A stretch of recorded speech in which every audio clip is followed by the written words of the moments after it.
Yeah, bitch, I've been the man since 89. Came up out my mama with goals, I had to grind. That was mind over matter, pay niggas, no never mind. Back on my bullshit, Michael Jordan in 45. I got what you need, just get in line. One time got caught slipping, got caught up by one time. Had my face all in the paper, brought tears to my mama eyes. We was on the block, boy, no JB, we looked alive. Shoot the dice on the F, I lost it, then made it back. Bet it up, double that.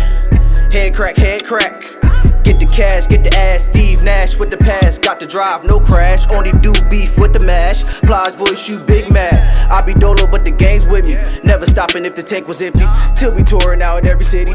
Meet and greet side in every titty. Yeah. What's good, everybody? It's your boy UncleSamsReject here, and welcome back to our Ole Miss Dynasty. We are getting ready for the SEC Championship. This is our third year, and we have yet to win this tournament, even though we won the Natty last year. We were hoping to take on Florida, but they got bumped by Arkansas. But Arkansas gave us good games twice this season, so you know we will be taking them on here. And if you look at the starting lineup for Arkansas, If you look at the lineup for Arkansas, their starting center averages 20 and 11 basically with 3 blocks. The power forward, not much, 6 and 6. Small forward, 9, 3 and 5 with 2 blocks.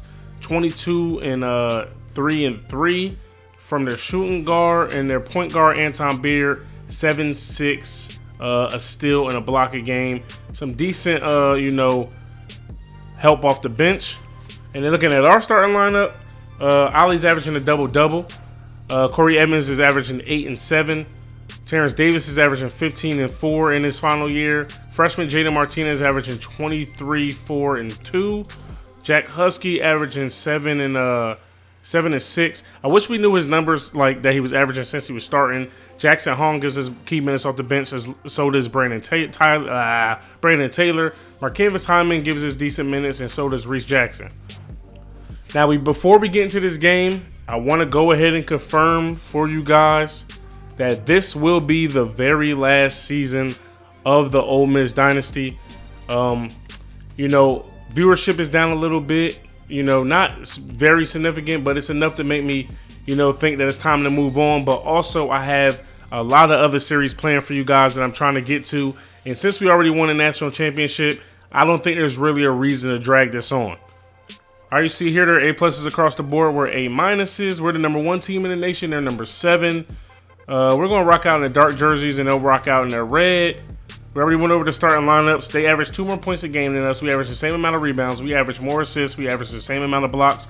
We shoot better from 3. We shoot better from the field. They shoot better from the free throw line. 15-minute half length, All-American difficulty, and we're rocking out on CBS, baby. Let's get it.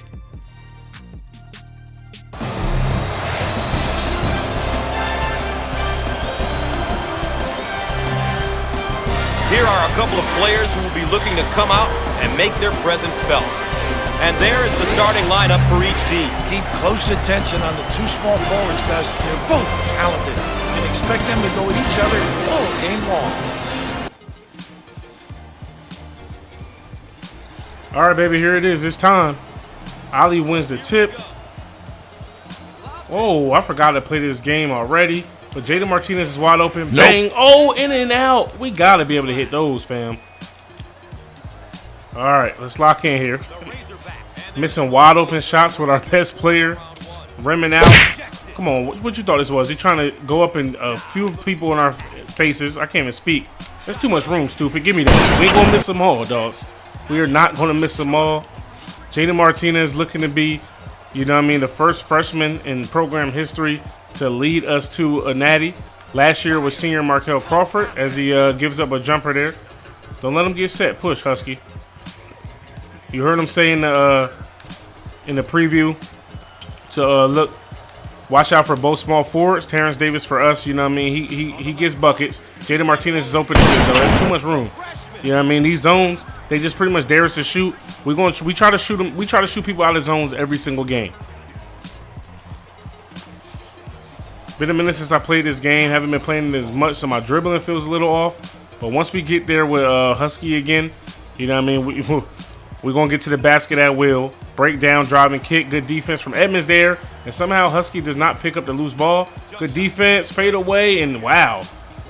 That's the second shot that they hit over Jaden Martinez. There it is. Good ball movement. Don't let him get set. Give me those. Let's go. Our three-point shooting is what sets us head over heels over everybody else in the nation. Oh, wow. Is theirs about that life? It is. And Husky trying to get to the basket, work it around a little bit. All right, let's run a play. Let's get a motion going here. No, I did not mean to throw a lob there. Man, I've been playing some older games. And you know what I mean? So my buttons are getting mixed up as Martinez gets to the basket there. And one, ref, give me my call. We don't have an offensive-minded center. And they steal the inbounds pass. Well, they almost do. Ali actually catches it and recovers on the deflection, and he ties it up. Let's go. Oh, give me those cookies. Somebody call the cops. I just witnessed a robbery. Let's go. Good trap. Pushing. Finishing transition. Let's go, Husky. Let's go. Husky gives me the screen. They go underneath. Stupid. How stupid can they be? Give me those, baby. Huh? We're balanced attack. We don't got to keep running. I know we like to run, but, you know what I mean? Let's get a good shot here. Looking around. Get some motion going.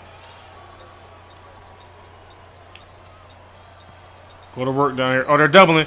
Dunk on them, Reese. Dunk on them, Reese. Let's go. Stop playing with me. Come on, Reese. Keep coming. Finish that, baby. Let's go. Way to rotate. He blew it. Woo. Sweet stroke. All right. Jaden Martinez and company are checking back in. And Jaden Martinez isn't going to miss a beat. He lets go fly as soon as he checks back in the game. Reese Jackson gets his board, cleans up. We're taking another one. Steph Curry range. Reese is on the boards again. This time we got to reward him, and he finishes. Let's go. Kind of messing up Jaden Martinez's efficiency there, but, you know, when you're hot, you're hot. You got to let that thing go.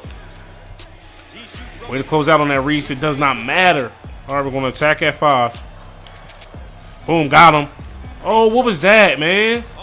I don't know what that was. Finish, Hyman. Way to end the half. I don't know why. I mean, I guess I clicked the R3 button, but he did that. He had the lane. I thought he was going to get to the basket and finish. Instead, he shot a fadeaway, but we still ended all the same with 2 points. And we're going to head into the half with a nice little lead here. Nothing too crazy. The game's been back and forth. I fully expect Arkansas to come and give us, you know, a headache here in the second half. Both teams are shooting over 50%. They have 13 assists to our 9, but we have 26 points in the paint. All right, player stats for us. Jaden Martinez led us in scoring. He was 5 for 7, but he just went 0 for 4 in his last few shots. Hyman has 6 all off board, second chance points. Reese Jackson gave us 6 off the bench. Terrence Davis chipped in with 5. Husky has 4 and 2. You know, it's pretty much a good team effort right now. And as far as the Razorbacks, their 2 bigs are giving us work as well as Beard. You know what I mean? Who has 7 and 6 already. We got to find a way to, you know, neutralize his driving and passing ability. I see you, Ali. You got to keep running. You got to keep not running your route, but you got to keep coming to the ball. You finished anyway. Good look down there, Husky. Trying to break down and get to the basket. They're locking up on us. Now here comes the double. We find Ali. I don't know why he's shooting a jump shot, but he still finds a way to make him pay, baby. Let's go. He had his season average in the first half on us. Oh, good moves, Husky. Get to the rack. Good finish, man. Let's go. All right, I think our biggest lead of the day has been 8. We can't get into the double digits because they go on their little run every time we get close. But we're going to try to extend this lead double digits right here, right now. Defense, Reese. Push. Give it up, Corey. There we go. Terrence Davis on the break. Dropping it off to Husky. Way downtown. Bang, baby. Let's go. Give me those. Hey. All right, guys. The clock is going to wind down, and we are finally going to pick up that ever so elusive SEC Tournament Championship hardware. Boy, it feels good to finally get that monkey off of our back. Now we can head into the tournament with a very, very clear conscience and not any regrets. Players of the game, Bill Robinson for them, 14 and 12. Jaden Martinez had 31 and 4 for us. Let's take a look at the rest of the stats. Player stats for us, 31 for Jaden Martinez, 12 for Husky, he had 12 and 7. Hyman is the surprising person of the day, 10 points off the bench, 5 boards. Ali gave us 8 and 2.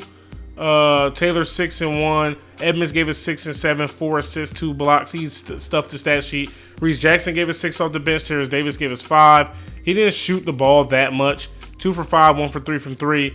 And then Weiss hit that 1-3. Hong gave us 2. And Vilma and Ross played, but they didn't score any points. For Mississippi, for Arkansas, Justin Sampson led them in scoring, 15. Robertson had 14 and 12, like we stated earlier. Dustin had 11 and 2, and Schaefer off the bench gave us 10. 2 of their 4 leading scorers were off the bench. Beard gave us 7 in the first half, I believe. Let's see. He gave us 7 in the first half, and we held him to 2 in the second. That's good if you know what I mean. If team stats, the game was pretty even except for when we ran away with it, and then I kind of like. Just coasted a little bit, but we still hit big shots. We out-rebounded them, which is surprising. They got more assists than us. They had more steals. We had more blocks. They had more fouls. We had more turnovers. We shot 100% from the free throw line. I don't know how many times that's ever happened. 52% from the field, 45% from 3. They shot 50% from 3 and 51% from the field. So, I think the amount of threes we hit, though, was the difference maker out here. You know what I mean? So, and coming down here, we already went over the rebounds. We had 6 offensive. They had 3. We had 20 defensive. They had 21. All right, guys. So all the conference tournaments are over. All the automatic bids are set. Some teams are on the bubble, and they're going to have to wait to see where they end up. But it's time for us to start Selection Sunday. Let's get it. In a few moments, we will find out the committee's teams and seeding for this year's NCAA tournament. As the selections are coming in, Bill, which schools are still on the bubble? All of these schools are on the bubble, Gus. They each had great seasons, but as we all know, the committee must get down to 64 schools and a play-in game. It's not going to be easy. Here are the top seeds. These schools are the cream of the crop. I'd be very surprised if one of these teams doesn't make it into the NCAA final when it's all said and done. All right, guys, so you can see here, we are the #1 overall seed. Last year, we were the #3 overall seed. So, we are actually coming in as the favorite. Hopefully, we don't disappoint. Now, let's show you the 4 regional brackets, starting with the West region. Gus, most people tend to focus at the at-large teams. The seeding of the teams is what takes the most amount of time. It's not easy to balance each of the regions. So, right here, we see our first-round matchup. 16 seed FIU, Florida International. They're 19 and 13. Other notable teams in our bracket: Stanford, Arizona State, Iowa, Clemson, Miami, Marquette, and maybe even Baylor can make some noise. Gus, this is a really tough bracket. The team who makes it out of this bracket may not have enough fuel in the tank to compete in the Final Four. Now, looking at the Midwest bracket, which is Arizona's bracket, the team we beat last year in the national championship. They have an easy opponent, of course, as a 1 seed. Notable teams in their bracket: UConn, LSU, Minnesota, Providence, and the University of Florida, who, probably would have got a 1 seed had they won the SEC tournament. Now let's take a look at the 16 teams in the East region. Some of the most exciting games are in the 8 seed versus the 9 seed. It's usually between 2 evenly matched teams. I can't wait to see this region's 8-9 matchup. Now, taking a look at the East region, which is Kansas's region, notable teams over there for them: USC, Gonzaga, UNC, Kentucky, North Carolina State, Duke, Cincy, and Nova. I think Kansas actually may have the hardest road to the Final Four as anybody, because they can possibly lose the second round game to the winner of USC and Gonzaga. Only 16 teams left, and here they are, the South region. A lot of good teams here, Gus. The greatest 3 weeks in sports, March Madness. The parity amongst the schools gets greater and greater each and every year. All right, and you see Arkansas actually gets a #1 seed, even though they lost to us in the SEC championship. They had a phenomenal year. Notable teams for them, maybe Texas Tech. They got Georgia Tech, OU, Oklahoma, FSU, Bama, and Louisville. They might have, the easiest road to the Final Four. As usual, Bill, the teams from the power conferences are well represented. In terms of bids, look for them to lead the way. This year is obviously no exception. Taking a look at the conference bids, the ACC, Big 12, and Big East lead the way with 7. Us, the SEC, have 6. The Big 10 and Pac-12 have 4. Atlantic Sun and Atlantic 10 have 2. And then all the other conferences have the other 26. Here are my predictions based on all that has unfolded this evening. Maybe you're surprised like I am, when it comes to teams that are not in the tournament. However, pay particular attention to my team to beat. How about that for a prediction? Thanks to Bill Raftery for joining us. The NCAA tournament is set and ready to go. This has been a CBS presentation. For Bill Raftery, this is Gus Johnson. So long. All right, guys, so this is the predictions. You know, the teams that are missing the action: Harvard, Bucknell, Missouri State, UAB, and Butler. All are, you know, the teams looking out. Possible sleepers, they say Xavier, TCU, Belmont, Temple. One and done teams: Minnesota, Miami, Marquette. Toughest bracket is the West region.